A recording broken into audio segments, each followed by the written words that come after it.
For he is not a man as I am, that we should come together. Neither is there any who might lay his hand upon us both. Let him therefore take his rod away from me, and let not his fear terrify me.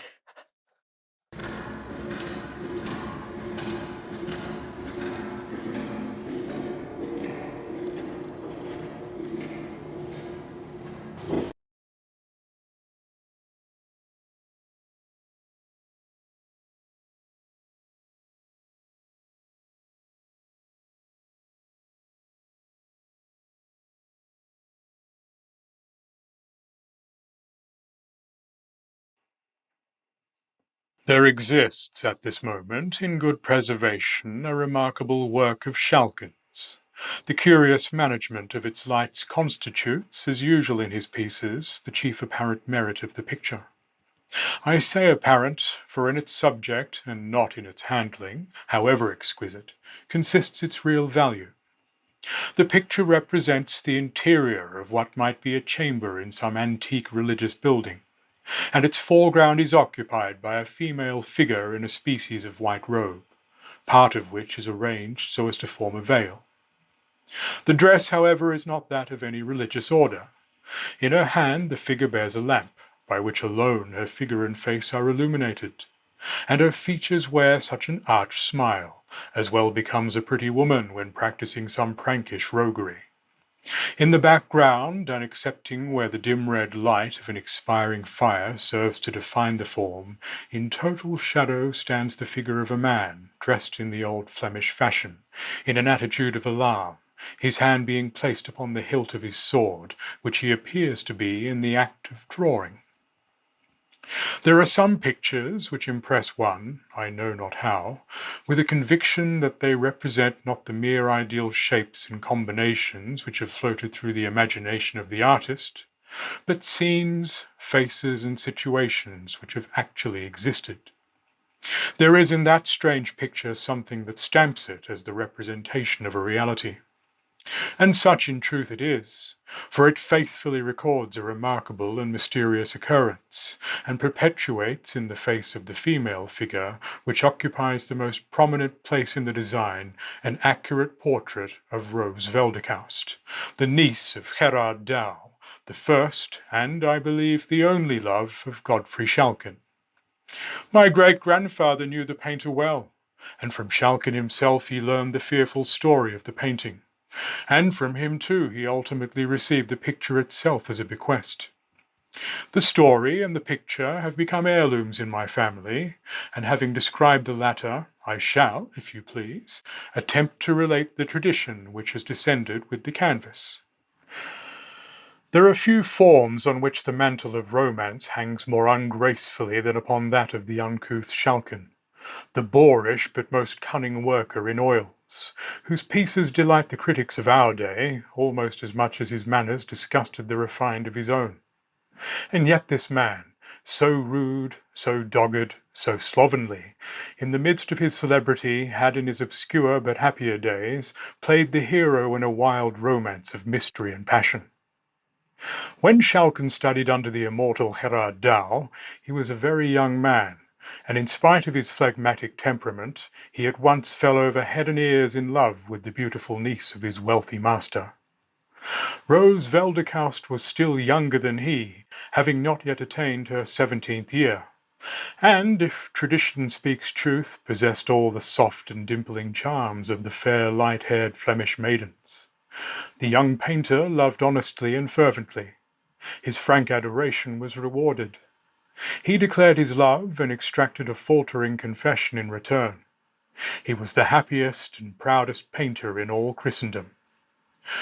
But there was somewhat to dash his elation. He was poor and undistinguished. He dared not ask old Gerard for the hand of his sweet ward.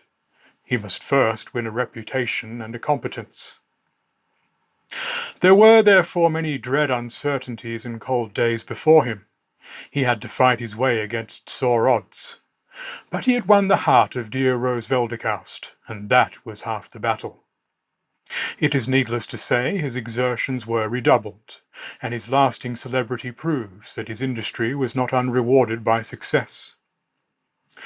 These ardent labours, and worse still the hopes that elevated and beguiled them, were, however, destined to experience a sudden interruption, of a character so strange and mysterious as to baffle all inquiry, and to throw over the events themselves a shadow of preternatural horror. Schalcken had one evening outstayed all his fellow pupils, and still pursued his work in the deserted room. As the daylight was fast falling, he laid aside his colours, and applied himself to the completion of a sketch on which he had experienced extraordinary pains. It was a religious composition, and represented the temptations of a pot-bellied St. Anthony. The young artist, however destitute of elevation, had nevertheless discernment enough to be dissatisfied with his own work, and many were the patient erasures and improvements which saint and devil underwent, yet all in vain. The large old-fashioned room was silent, and, with the exception of himself, quite emptied of its usual inmates. An hour had thus passed away, nearly 2, without any improved result. Daylight had already declined, and twilight was deepening into the darkness of night.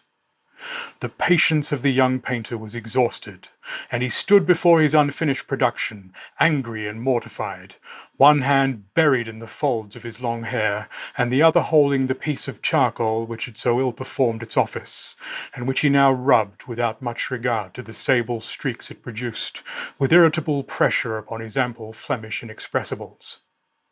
"Curse the subject," said the young man aloud. "Curse the picture, the devils, the saint!" At this moment a short, sudden sniff uttered close beside him made the artist turn sharply round, and he now for the first time became aware that his labours had been overlooked by a stranger.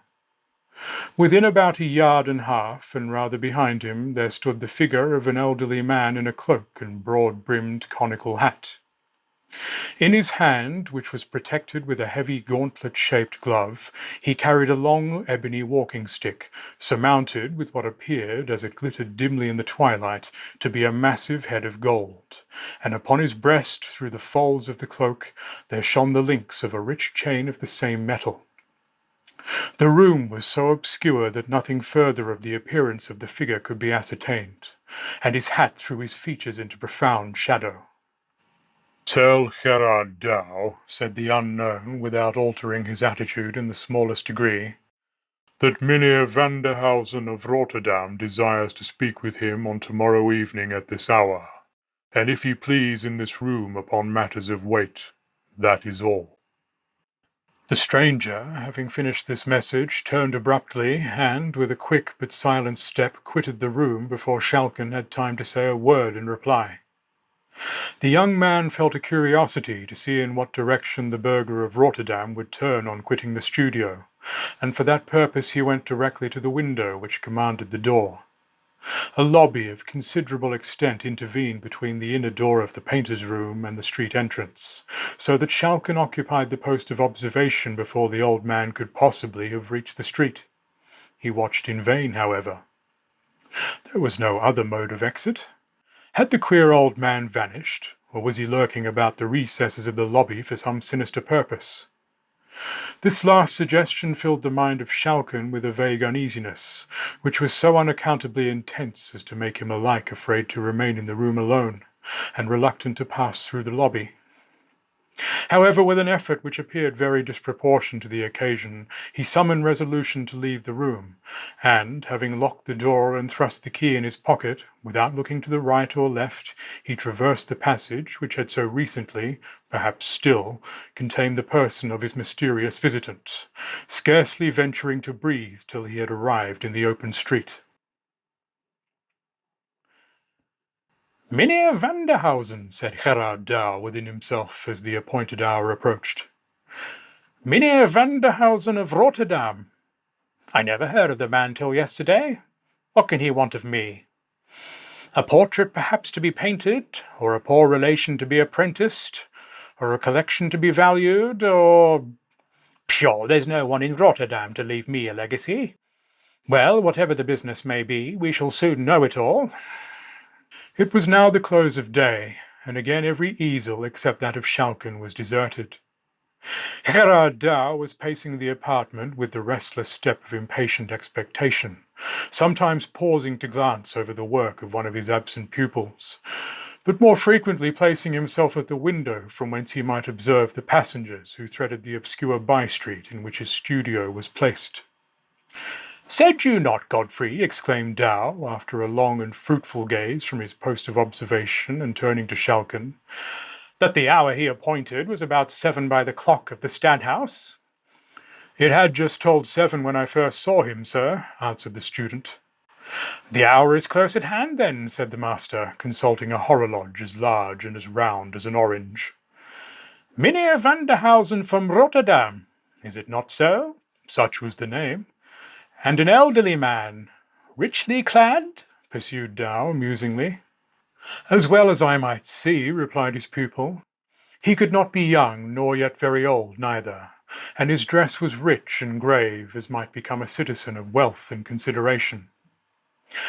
At this moment the sonorous boom of the Stadthouse clock tolled, stroke after stroke, the hour of 7. The eyes of both master and student were directed to the door, and it was not until the last peal of the bell had ceased to vibrate that Dow exclaimed, "So, we shall have his worship presently. That is, if he means to keep his hour. If not, you may wait for him, Godfrey, if you court his acquaintance.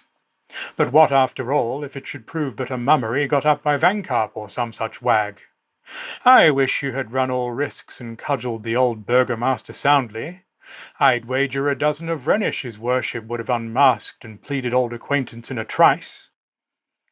"Here he comes, sir," said Schalcken in a low, monitory tone, and instantly, upon turning towards the door, Gerard Dow observed the same figure which had, on the day before, so unexpectedly greeted his pupil Schalcken. There was something in the air of the figure which at once satisfied the painter that there was no masquerading in the case, and that he really stood in the presence of a man of worship. And so, without hesitation, he doffed his cap, and courteously saluting the stranger, requested him to be seated. The visitor waved his hand slightly, as if in acknowledgment of the courtesy, but remained standing. "I have the honour to see Mynheer Vanderhausen of Rotterdam," said Gerard Dow. "The same," was the laconic reply of his visitor. "I understand your worship desires to speak with me," continued Dow, "and I am here by appointment to wait your commands." "Is that a man of trust?" said Vanderhausen, turning towards Schalcken, who stood at a little distance behind his master. "Certainly," replied Gerard. "Then let him take this box and get the nearest jeweller or goldsmith to value its contents, and let him return hither with a certificate of the valuation." At the same time he placed a small case about 9 inches square in the hands of Gerard Dow, who was as much amazed at its weight as at the strange abruptness with which it was handed to him. In accordance with the wishes of the stranger, he delivered it into the hands of Schalcken, and repeating his direction, dispatched him upon the mission. Schalcken disposed his precious charge securely beneath the folds of his cloak, and rapidly traversing 2 or 3 narrow streets, he stopped at a corner house, the lower part of which was then occupied by the shop of a Jewish goldsmith. He entered the shop, and calling the little Hebrew into the obscurity of its back recesses, he proceeded to lay before him Vanderhausen's casket.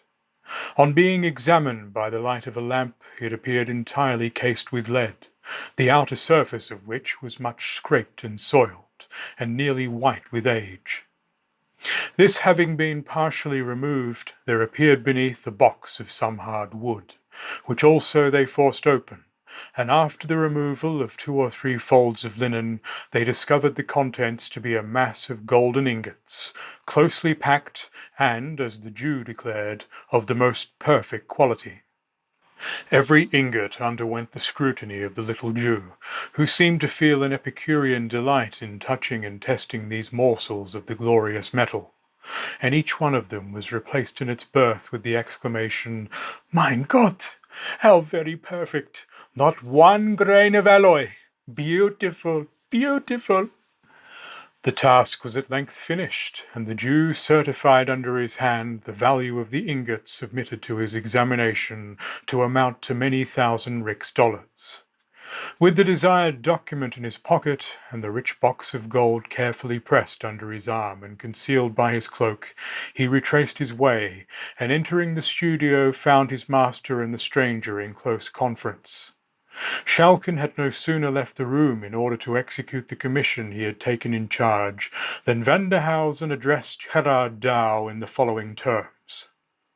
I cannot tarry with you tonight more than a few minutes, and so I shall shortly tell you the matter upon which I come. You visited the town of Rotterdam some 4 months ago, and then I saw in the church of St. Lawrence your niece, Rose Veldekaust. I desire to marry her, and if I satisfy you that I am wealthier than any husband you can dream of for her, I expect that you will forward my suit with your authority. If you approve my proposal, you must close with it here and now, for I cannot wait for calculations and delays.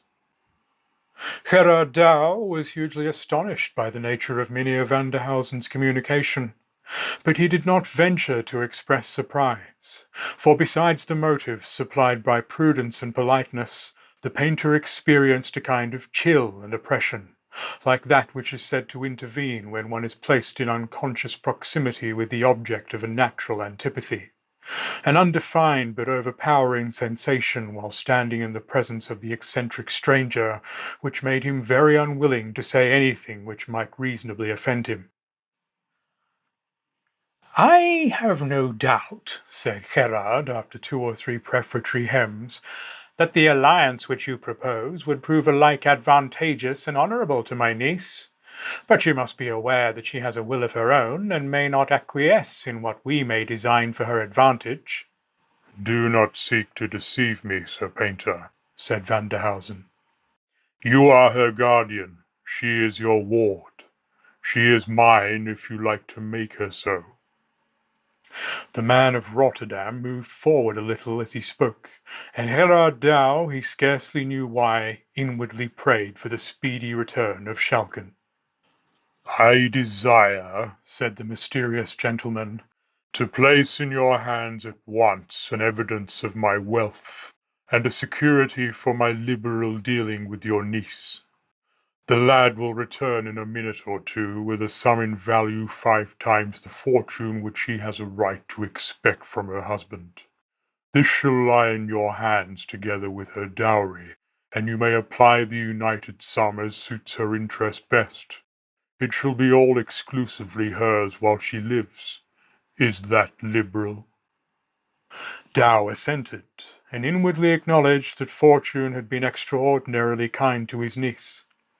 The stranger, he thought, must be both wealthy and generous, and such an offer was not to be despised, though made by a humorist and one of no very prepossessing presence. Rose had no very high pretensions, for she had but a modest dowry, which she owed entirely to the generosity of her uncle. Neither had she any right to raise exceptions on the score of birth, for her own origin was far from splendid. And, as the other objections, Gerard resolved, and indeed by the usages of the time was warranted in resolving, not to listen to them for a moment. "Sir," said he, addressing the stranger, "your offer is liberal, and whatever hesitation I may feel in closing with it immediately arises solely from my not having the honour of knowing anything of your family or station. Upon these points you can, of course, satisfy me without difficulty." As to my respectability, said the stranger dryly, you must take that for granted at present. Pester me with no inquiries, you can discover nothing more about me than I choose to make known. You shall have sufficient security for my respectability, my word if you are honourable, if you are sordid, my gold. A testy old gentleman, thought Dow. He must have his own way. But all things considered, I am not justified to declining his offer.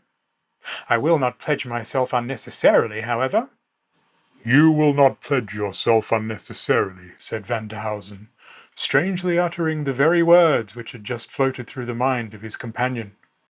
But you will do so if it is necessary, I presume, and I will show you that I consider it indispensable. If the gold I mean to leave in your hands satisfy you, and if you don't wish my proposal to be at once withdrawn, you must, before I leave this room, write your name to this engagement." Having thus spoken, he placed a paper in the hands of the master, the contents of which expressed an engagement entered into by Gerard Douw to give to Wilken Vanderhausen of Rotterdam in marriage Rose Veldekaust, and so forth, within 1 week of the date thereof. While the painter was employed in reading this covenant, by the light of a twinkling oil lamp in the far wall of the room, Schalcken, as we have stated, entered the studio, and, having delivered the box and the valuation of the Jew into the hands of the stranger, he was about to retire, when Vanderhausen called to him to wait, and, presenting the case and the certificate to Gerard Douw, he paused in silence until he had satisfied himself by an inspection of both respecting the value of the pledge left in his hands. At length he said, "Are you content?" The painter said he would fain have another day to consider. "Not an hour," said the suitor apathetically. "Well then," said Douw, with a sore effort, "I am content. It is a bargain." "Then sign at once," said Vanderhausen, "for I am weary." At the same time he produced a small case of writing materials, and Gerard signed the important document. "Let this youth witness the covenant," said the old man, and Godfrey Shalcken unconsciously attested the instrument which forever bereft him of his dear Rose Veldekaust. The compact being thus completed, the strange visitor folded up the paper and stowed it safely in an inner pocket. "I will visit you tomorrow night at 9 o'clock at your own house, Gerard Douw, and will see the object of our contract." And so saying, Wilken Vanderhausen moved stiffly but rapidly out of the room. Schalcken, eager to resolve his doubts, had placed himself by the window in order to watch the street entrance, but the experiment served only to support his suspicions, for the old man did not issue from the door. This was very strange, odd, nay, fearful. He and his master returned together, and talked but little on the way, for each had his own subjects of reflection, of anxiety, and of hope. Schalcken, however, did not know the ruin which menaced his dearest projects.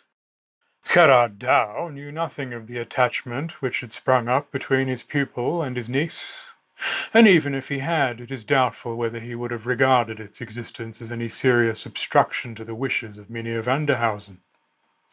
Marriages were then and there matters of traffic and calculation, and it would have appeared as absurd in the eyes of the guardian to make a mutual attachment an essential element in a contract of the sort, as it would have been to draw up his bonds and receipts in the language of romance.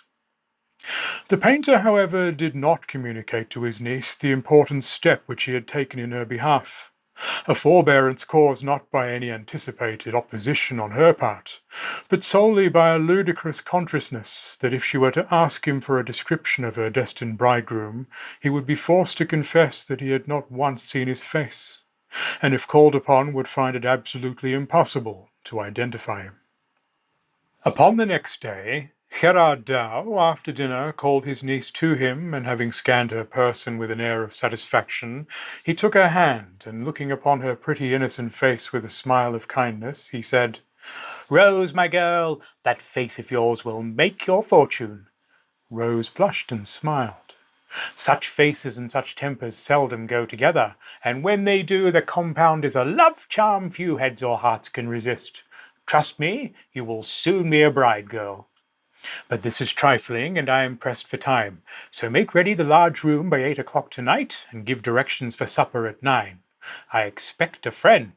And observe me, child, do you trick yourself out handsomely. I will not have him think us poor or sluttish." With these words he left her, and took his way to the room in which his pupils worked.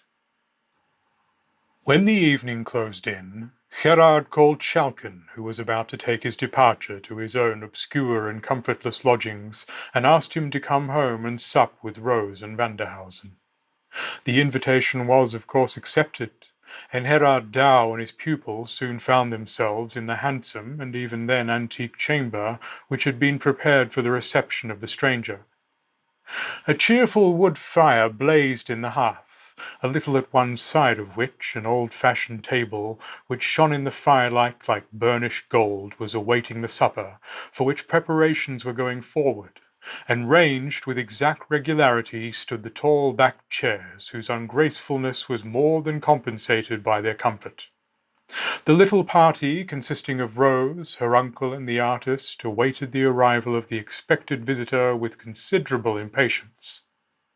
9 o'clock at length came, and with it a summons at the street door, which, being speedily answered, was followed by a slow and emphatic tread upon the staircase.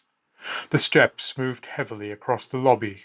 The door of the room in which the party we have described were assembled slowly opened, and there entered a figure which startled, almost appalled the phlegmatic Dutchman, and nearly made Rose scream with terror. It was the form, and arrayed in the garb, of Mynheer Vanderhausen. The air, the gait, the height were the same, but the features had never been seen by any of the party before. The stranger stopped at the door of the room and displayed his form and face completely. He wore a dark-coloured cloth cloak, which was short and full, not falling quite to his knees. His legs were cased in dark purple silk stockings, and his shoes were adorned with roses of the same colour. The opening of the cloak in front showed the undersuit to consist of some very dark, perhaps sable material, and his hands were enclosed in a pair of heavy leather gloves, which ran up considerably above the wrist in the manner of a gauntlet. In one hand he carried his walking stick and his hat, which he had removed, and the other hung heavily by his side. A quantity of grizzled hair descended in long tresses from his head and rested upon the plaits of a stiff ruff, which effectually concealed his neck. So far all was well, but the face! All the flesh of the face was coloured with the bluish leaden hue which is sometimes produced by metallic medicines administered in excessive quantities. The eyes showed an undue proportion of muddy white, and had a certain indefinable character of insanity. The hue of the lips, bearing the usual relation to that of the face, was, consequently, nearly black, and the entire character of the face was sensual, malignant, and even satanic. It was remarkable that the worshipful stranger suffered as little as possible of his flesh to appear, and that during his visit he did not once remove his gloves. Having stood for some moments at the door, Gerard Dow at length found breath and collectedness to bid him welcome, and with a mute inclination of the head the stranger stepped forward into the room. There was something indescribably odd, even horrible, about all his motions, something undefinable that was unnatural, unhuman. It was as if the limbs were guided and directed by a spirit unused to the management of bodily machinery. The stranger spoke hardly at all during his visit, which did not exceed half an hour, and the host himself could scarcely muster courage enough to utter the few necessary salutations and courtesies, and indeed such was the nervous terror which the presence of Vanderhausen inspired, that very little would have made all his entertainers fly in downright panic from the room. They had not so far lost all self-possession, however, as to fail to observe two strange peculiarities of their visitor. During his stay his eyelids did not once close, or indeed move in the slightest degree, and farther, there was a death-like stillness in his whole person, owing to the absence of the heaving motion of the chest caused by the process of respiration. These two peculiarities, though when told they may appear trifling, produced a very striking and unpleasant effect when seen and observed. Vanderhausen at length relieved the painter of Leyden of his inauspicious presence, and with no trifling sense of relief the little party heard the street door close after him. "Dear uncle," said Rose, "what a frightful man! I would not see him again for the wealth of the States." "Tush, foolish girl," said Dow, whose sensations were anything but comfortable. "A man may be as ugly as the devil, and yet if his heart and actions are good, he is worth all the pretty-faced perfumed puppies that walk the Mall." Rose, my girl, it is very true he has not thy pretty face, but I know him to be wealthy and liberal, and were he 10 times more ugly, these 2 virtues would be enough to counterbalance all his deformity, and if not sufficient actually to alter the shape and hue of his features, at least enough to prevent one thinking them so much amiss. Do you know, uncle, said Rose, when I saw him standing at the door, I could not get it out of my head that I saw the old painted wooden figure that used to frighten me so much in the church of St. Lawrence at Rotterdam. Gerard laughed, though he could not help inwardly acknowledging the justness of the comparison. He was resolved, however, as far as he could, to check his niece's disposition to dilate upon the ugliness of her intended bridegroom, although he was not a little pleased, as well as puzzled, to observe that she appeared totally exempt from that mysterious dread of the stranger which, he could not disguise it from himself, considerably affected him, as also his pupil, Godfrey Shalcken. Early on the next day there arrived from various quarters of the town rich presents of silks, velvets, jewellery, and so forth for Rose, and also a packet directed to Gerard Dow, which on being opened was found to contain a contract of marriage, formally drawn up between Wilken Vanderhausen of the Boom Key in Rotterdam, and Rose Veldekaust of Leyden, niece to Gerard Dow, master in the art of painting, also of the same city, and containing engagements on the part of Vanderhausen to make settlements upon his bride, far more splendid than he had before led her guardian to believe likely, and which were to be secured to her use in the most unexceptionable manner possible, the money being placed in the hand of Gerard Dow himself. I have no sentimental scenes to describe, no cruelty of guardians, no magnanimity of wards, no agonies or transport of lovers.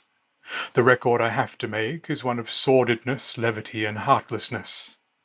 In less than a week after the first interview which we have just described, the contract of marriage was fulfilled, and Schalcken saw the prize which he would have risked existence to secure carried off in solemn pomp by his repulsive rival.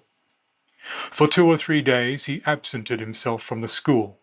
He then returned and worked, if with less cheerfulness, with far more dogged resolution than before. The stimulus of love had given place to that of ambition. Months passed away, and, contrary to his expectation, and indeed to the direct promise of the parties, Gerard Dow heard nothing of his niece or her worshipful spouse. The interest of the money, which was to have been demanded in quarterly sums, lay unclaimed in his hands. He began to grow extremely uneasy. Mynheer Vanderhausen's direction in Rotterdam he was fully possessed of. After some irresolution, he finally determined to journey thither, a trifling undertaking and easily accomplished, and thus to satisfy himself of the safety and comfort of his ward, for whom he entertained an honest and strong affection. His search was in vain, however. No one in Rotterdam had ever heard of Mynheer Vanderhausen.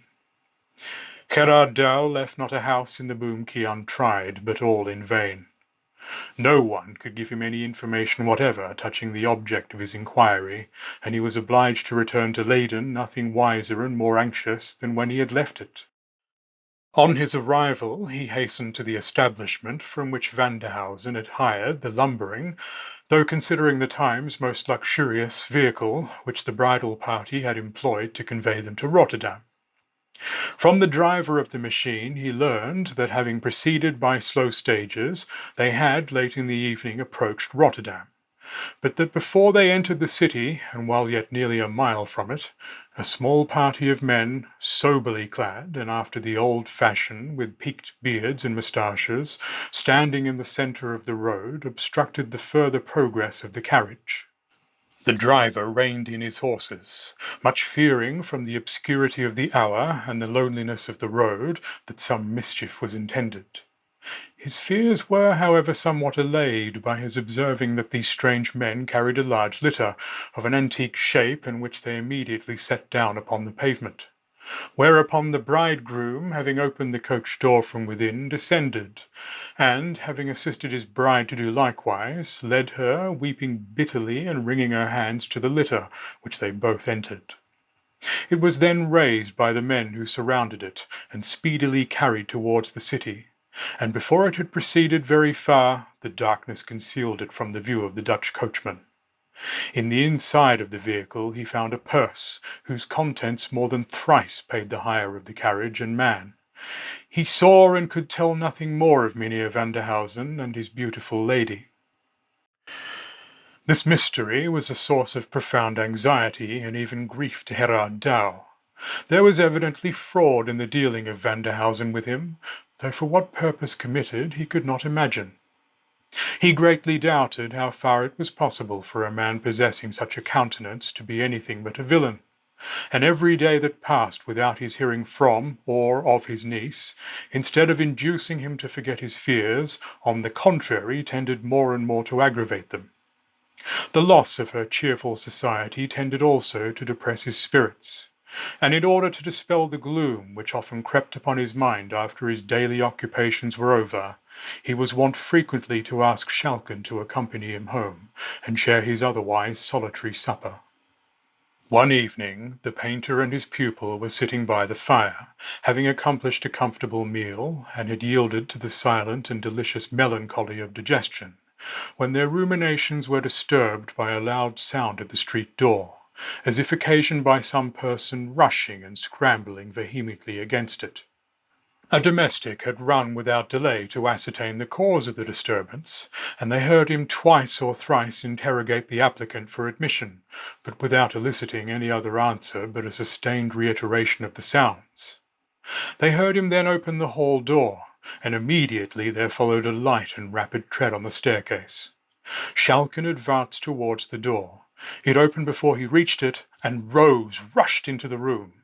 She looked wild, fierce, and haggard with terror and exhaustion, but her dress surprised them as much as even her unexpected appearance. It consisted of a kind of white woolen wrapper, made close about the neck and descending to the very ground.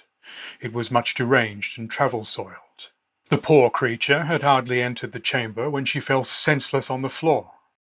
With some difficulty they succeeded in reviving her, and on recovering her senses, she instantly exclaimed in a tone of terror rather than mere impatience, "Wine! Wine! Quickly, or I'm lost!" Astonished and almost scared at the strange agitation in which the call was made, they at once administered to her wishes, and she drank some wine with a haste and eagerness which surprised them. She had hardly swallowed it when she exclaimed with the same urgency, "Food! For God's sake, food at once, or I perish!" A considerable fragment of a roast joint was upon the table, and Schalcken immediately began to cut some, but he was anticipated, for no sooner did she see it than she caught it, a more than mortal image of famine, and with her hands and even with her teeth she tore off the flesh and swallowed it. When the paroxysm of hunger had been a little appeased, she appeared on a sudden overcome with shame, or it may have been that other more agitating thoughts overpowered and scared her, for she began to weep bitterly and to wring her hands. "Oh, send for a minister of God," said she. "I am not safe till he comes. Send for him speedily." Gerard Douw dispatched a messenger instantly, and prevailed on his niece to allow him to surrender his bedchamber to her use. He also persuaded her to retire to it at once to rest. Her consent was extorted upon the condition that they would not leave her for a moment. "Oh, that the holy man were here," she said. "He can deliver me. The dead and the living can never be one. God has forbidden it." With these mysterious words she surrendered herself to their guidance, and they proceeded to the chamber which Gerard Douw had assigned to her use. Do not leave me for a moment," said she. "I am lost forever if you do." Gerard Douw's chamber was approached through a spacious apartment, which they were now about to enter. He and Schalcken each carried a candle, so that a sufficiency of light was cast upon all surrounding objects. They were now entering the large chamber, which, as I have said, communicated with Douw's apartment, when Rose suddenly stopped, and, in a whisper which thrilled them both with horror, she said, "Oh God, he is here, he is here. See, there he goes." She pointed towards the door of the inner room, and Schalcken thought he saw a shadowy and ill-defined form gliding into that apartment. He drew his sword, and raising the candle so as to throw its light with increased distinctness upon the objects in the room, he entered the chamber into which the shadow had glided. No figure was there, nothing but the furniture which belonged to the room, and yet he could not be deceived as to the fact that something had moved before them into the chamber. A sickening dread came upon him, and the cold perspiration broke out in heavy drops upon his forehead. Nor was he more composed when he heard the increased urgency and agony of entreaty with which Rose implored them not to leave her for a moment. "I saw him," said she. "He's here. I cannot be deceived. I know him. He's by me. He is with me. He's in the room. Then for God's sake, as you would save me, do not stir from beside me." They at length prevailed upon her to lie down upon the bed, where she continued to urge them to stay by her. She frequently uttered incoherent sentences, repeating again and again, "The dead and the living cannot be one. God has forbidden it." And then again, "Rest to the wakeful, sleep to the sleepwalkers." These and such mysterious and broken sentences she continued to utter until the clergyman arrived. Herr Dow began to fear, naturally enough, that terror or ill-treatment had unsettled the poor girl's intellect, and he half suspected, by the suddenness of her appearance, the unseasonableness of the hour, and above all, from the wildness and terror of her manner, that she had made her escape from some place of confinement for lunatics, and was in imminent fear of pursuit. He resolved to summon medical advice as soon as the mind of his niece had been in some measure set at rest by the offices of the clergyman whose attendance she had so earnestly desired. And until this object had been attained, he did not venture to put any questions to her which might possibly, by reviving painful or horrible recollections, increase her agitation. The clergyman soon arrived, a man of ascetic countenance and venerable age, one whom Herr Dow respected very much, forasmuch as he was a veteran polemic, though one perhaps more dreaded as a combatant than beloved as a Christian, of pure morality, subtle brain, and frozen heart. He entered the chamber which communicated with that in which Rose reclined, and immediately on his arrival she requested him to pray for her, as for one who lay in the hands of Satan, and who could hope for deliverance only from heaven.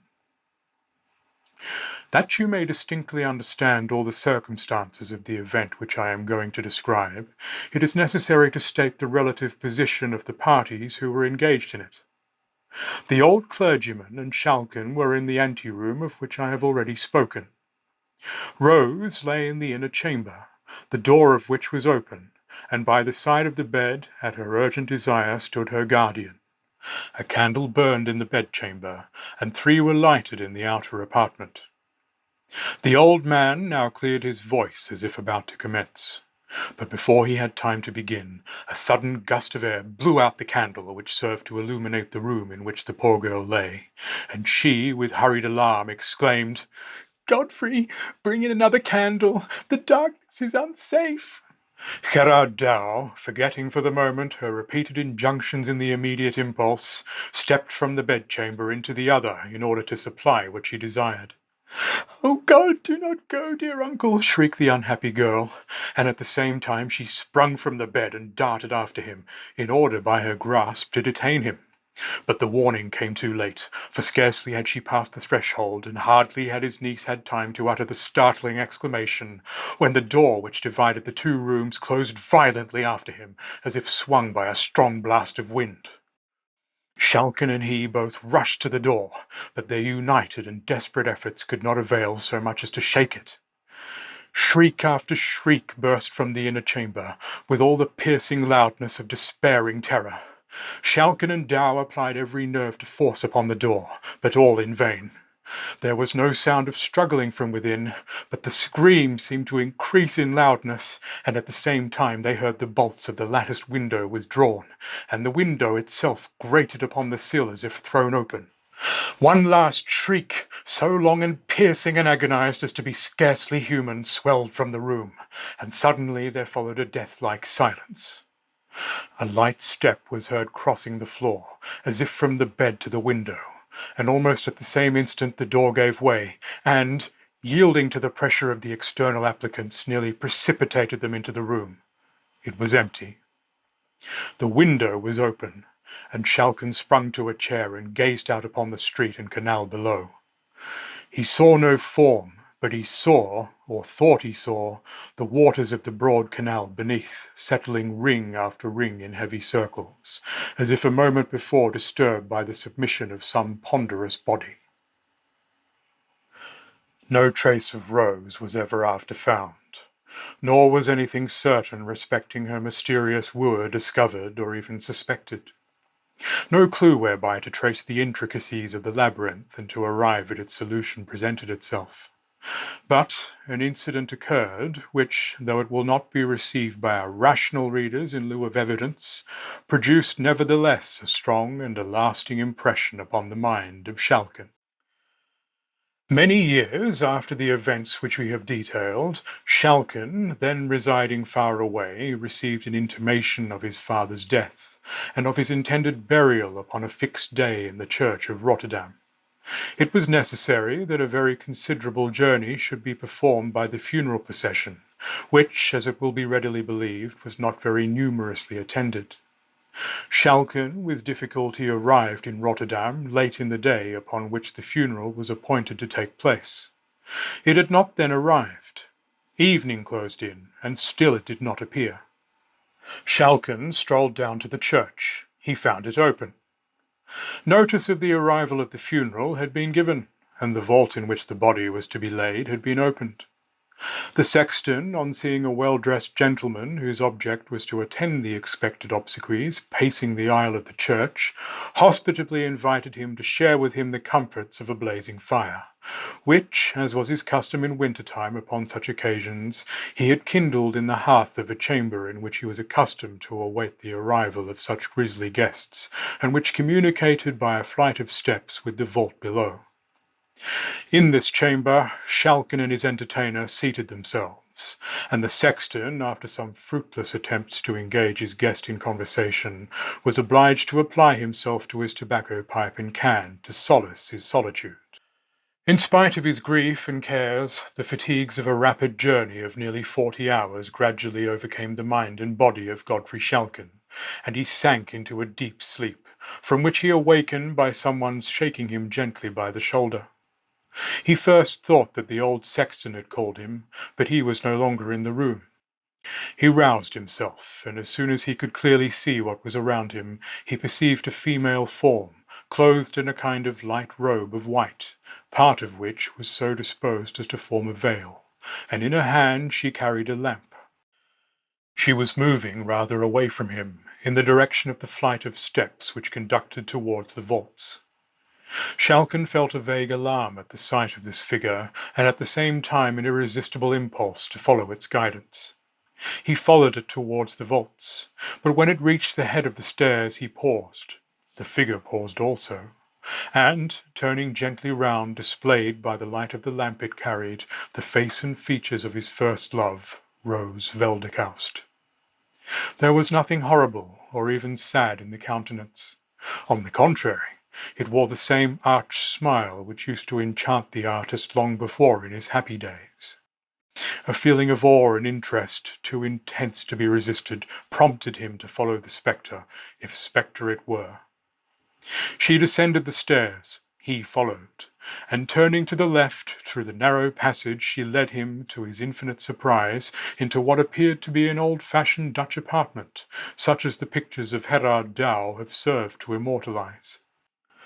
Abundance of costly antique furniture was disposed about the room, and in one corner stood a four-post bed, with heavy black cloth curtains around it. The figure frequently turned towards him with the same arch smile, and when she came to the side of the bed, she drew the curtains, and, by the light of the lamp, which she held towards its contents, she disclosed to the horror-stricken painter, sitting bolt upright in the bed, the livid and demoniac form of Vanderhausen. Schalcken had hardly seen him when he fell senseless upon the floor, where he lay until discovered on the next morning by persons employed in closing the passages into the vaults. He was lying in a cell of considerable size, which had not been disturbed for a long time, and he had fallen beside a large coffin, which was supported upon small pillars, a security against the attacks of vermin. To his dying day, Schalcken was satisfied with the reality of the vision which he had witnessed, and he has left behind him a curious evidence of the impression which it wrought upon his fancy in a painting executed shortly after the event I have narrated, and which is valuable as exhibiting not only the peculiarities which have made Schalcken's painting sought after, but even more so as presenting a portrait of his early love, Rose Veldekoust, whose mysterious fate must always remain matter of speculation.